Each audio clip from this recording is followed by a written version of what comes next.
The temperatures have fallen, like inverted really, but we're already looking towards construction. This week we need your input for a state highway intersection. And council is set to take up a full agenda of topics on Monday. What should we expect? And we're 100 years removed from the on-duty death of a fallen police officer in Minot. How is life behind the badge the same, and how is it different in 2021? We'll cover all of that this week ahead.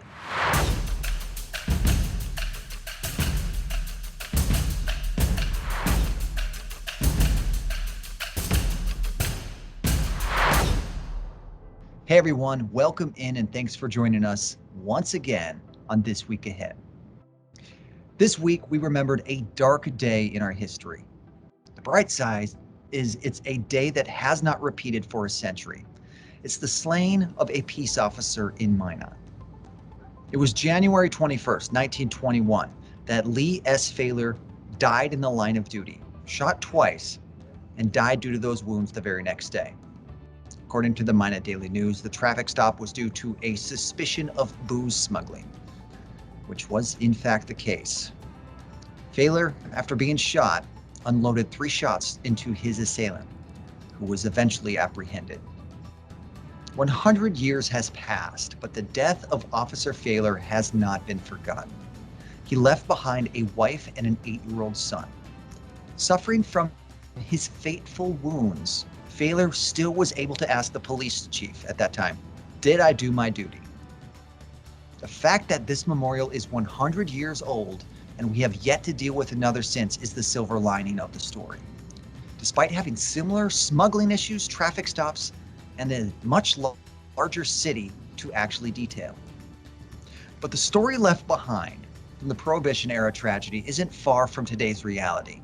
It's a story that is told about peace officers to peace officers as a way to remember the past and a way to avoid a potentially fateful future. The state of policing took center stage in 2020 and likely will continue into this year. I want to now bring in Police Chief John Clute to talk a little bit about the state of policing locally and what impacts the national temperature has on our police department here in Minot. Chief Clute, welcome, and of course, thanks for joining us. Good morning. Chief, 100 years has passed since Minot has had to deal with the sorrowful end of watch. How important is it to our local officers to sort of bear in mind the life of a fellow fallen officer that they haven't even actually met? Yeah, I think that it's something that, fortunately, it has been 100 years, and hopefully it's 100 or more before we have to deal with that in Minot. But the reality is that it's dealt with sometimes daily across our nation, and even those impact our officers locally. So we use the opportunity to reflect on that 100 years and try to keep that in the forefront of their minds, that day does exist. Now, the spotlight on peace officers became very, very bright in the last 12 months or so. How has that national temperature sort of affected our force locally? It rests heavy that we're just an incident or a claim away from something like that sparking in our community. And what we try to keep in mind and in the minds of our officers is that we have to be prepared for that, but we also have to try to be ahead of that. And that's why we try to involve our community, try to get them involved in what the police department does through our Citizens Academy and other programs like that. And that gives us that opportunity to show that, something might not have gone 100% right, but it's not because we didn't try. And we try to keep our climate positive. We focus on the positive things that happen in Minot and in our community day to day. That positive aspect is really important because, and you alluded to this a little bit earlier, we oftentimes, meaning, us citizens, normal citizens like myself, we oftentimes forget about the real anxiety that officers really have to deal with during routine calls. The story of Lee Thaler during a presumed booze bust still happens here. Well, it's not exactly smuggling spirits or anything like that. We do see the trafficking of narcotics through our community, whether we recognize it or not, and sometimes with similar results. As a police chief, as an officer that had years on the force, how do you manage that anxiety, that feeling that something like this could potentially happen? And how do you try to train officers to keep their wits about them, but not get overly paranoid and take unnecessary action? Yeah, the key behind all of that is just staying focused on uh, the moment, and that's why we have policies and procedures to keep our officers from working too many hours, so that they can keep their minds sharp. We want to make sure they're as highly trained as we can get them and still balance the workforce. So it's about training. It's about the mental preparedness. It's about being ready for whatever the situation appears to be. There's another side to that. So it's always keeping in mind that even though everything appears one way, something else might be there that you just can't see yet. And then, of course, the city has an EAP program.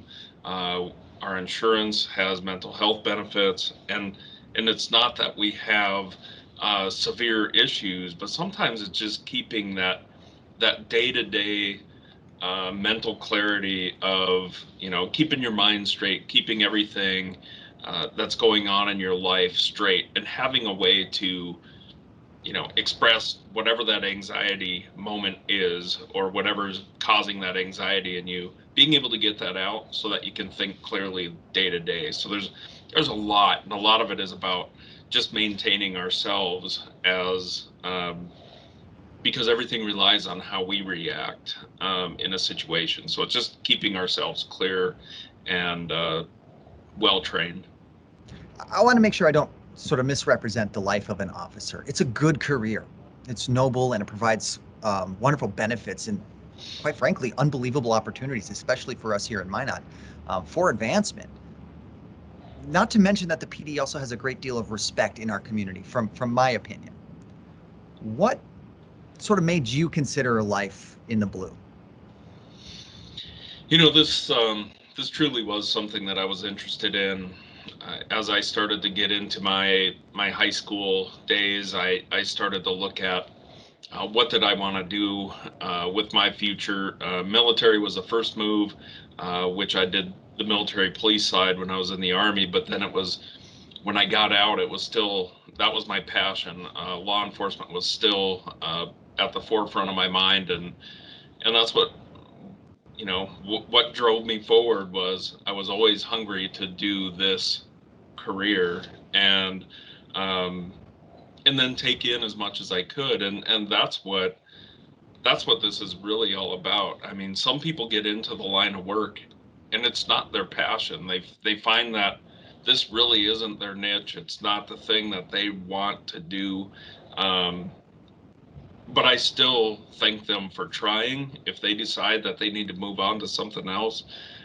But there are so many things that come out of this, and a lot of times we focus on the negative or the bad things that are going on in our nation, but day after day we don't really deal with that locally.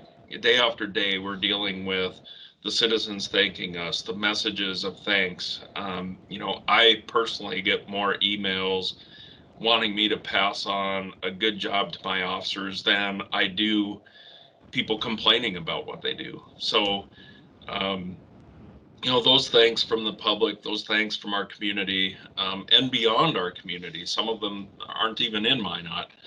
Um, those things are truly, to me, what represents the respect that law enforcement has across our nation. And it's not just Minot. These are people from all over the country that reach out.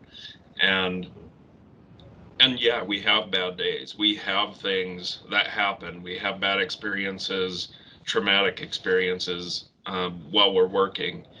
But we also, in those same days, have rewarding experiences and things that make us want to come back and go back out on the street. And even when it's freezing outside like it is today, they still come back. Our officers still come back, and I thank them every time.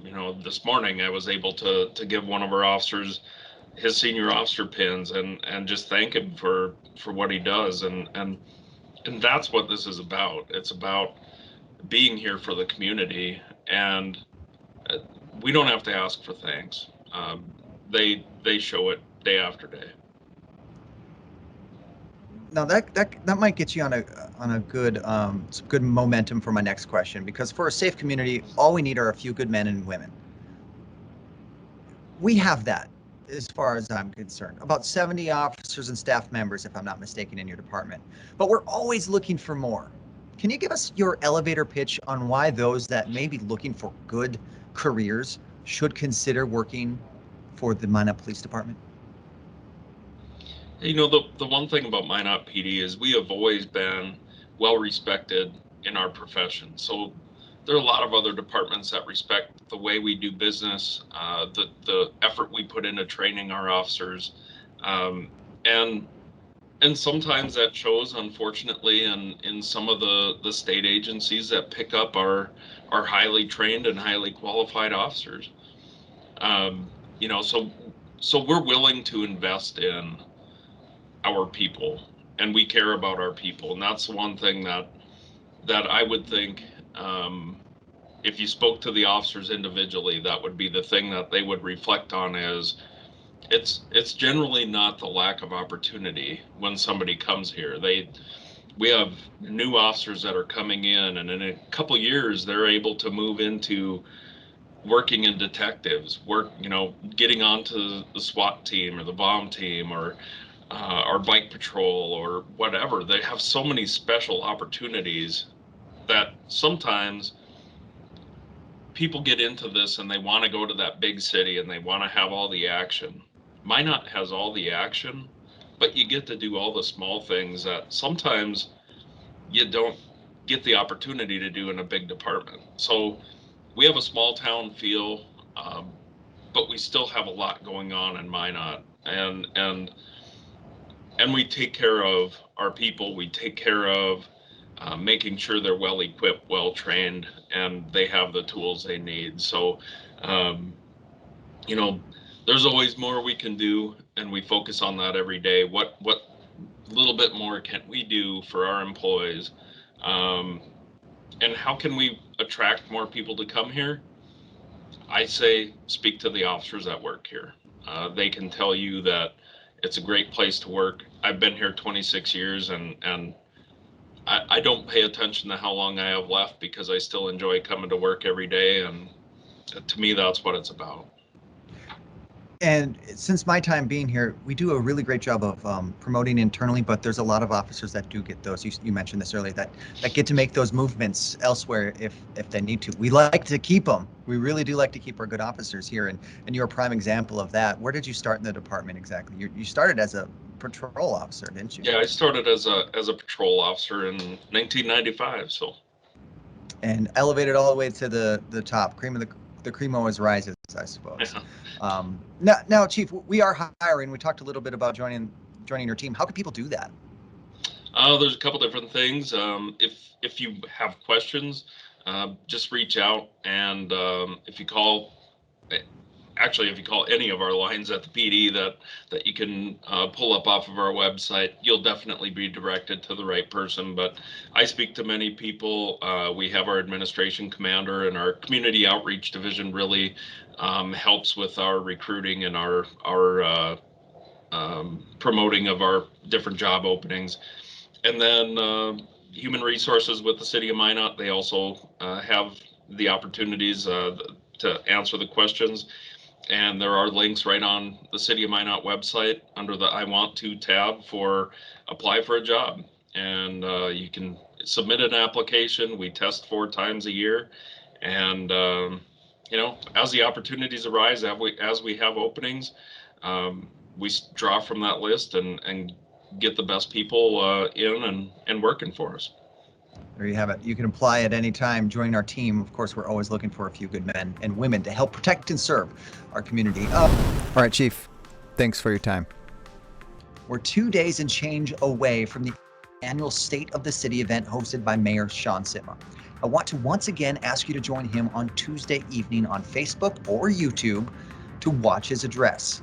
We're deep in the middle of an important legislative session that will determine future success on much of what the city is working on in its future. The mayor speaks a little about what that future is and could be. He'll address the struggles of the past and what we should truly look forward to in 2021. Plus, he'll announce the first ever Citizen of the Year award live on Tuesday night. Again, that's live. We hope you take the time to join him. That will come out right after the Planning Commission on February 2nd. I can hardly believe it, but we're already looking at future construction projects. One project to keep in mind is actually a state improvement project, and they're looking for your input. It's on US Highway 2 on the southwest side of Minot. It's from Burdick Expressway to Evergreen Avenue. I want to save some of the top details for later, but this week ahead, the state opens up public comments on what they should do at this intersection. That's where you come in. It's a high crash intersection that they have essentially 3 alternatives to choose from for you. No engineer, so I'll do my very best. I can bring one in a little bit later and we'll talk more on this project, but here's the alternatives that they're looking for you to weigh in on. Number one, it's called a 3/4 intersection. We have one of these actually. You may know it. It's at the intersection of 6th Street and 20th. It's designed to limit that cross intersection traffic to reduce crashes. Your second option to weigh in on is something called reduced conflict intersection. Of what is deemed about 42 potential conflict points at an intersection on a highway, this intersection option would actually reduce that to 24. We don't have anything like this in our community, but we could, of course. That is up to you. The third option is something called the high T intersection. This reduces what would be those 42 conflict points down to about 10, a pretty safe change. Again, the state's looking for your input on this project from about February 1 to February 16. You can go to dot.nd.gov to be a part of this public process. Now, here's your bi-weekly reminder that your elected leaders will convene Monday to do their sworn duty to make decisions on your behalf. Among the topics of discussion will be the future of masks within the city facilities. As of Friday morning, you may have heard the mayor lifted his executive order on citywide mask mandates. But this conversation will be as far as what we expect inside of places like City Hall and other facilities under the city's jurisdiction.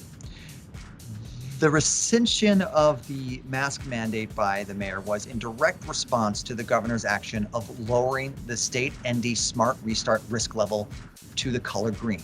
That's one color away from new normal.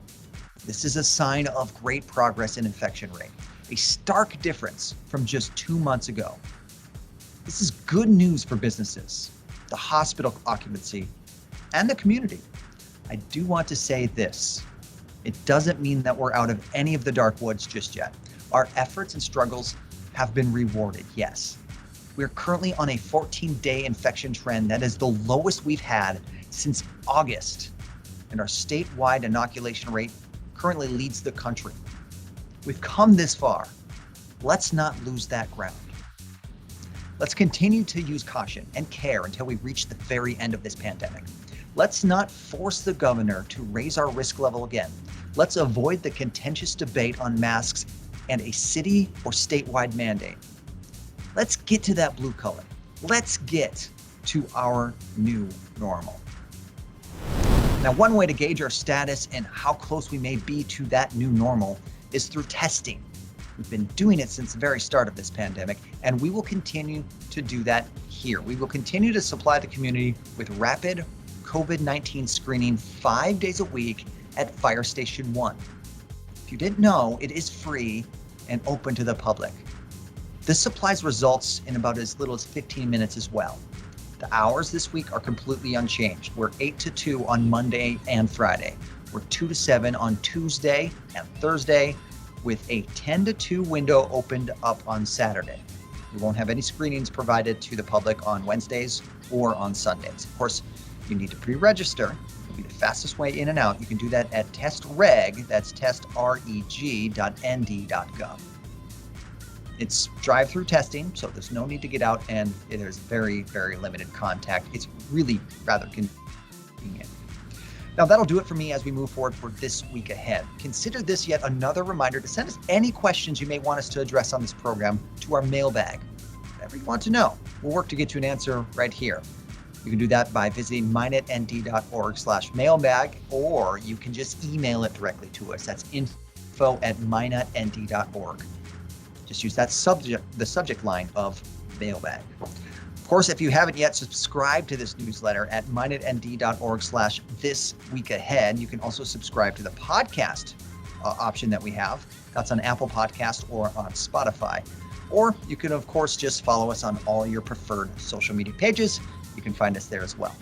Thanks for joining me. And of course, enjoy this week ahead.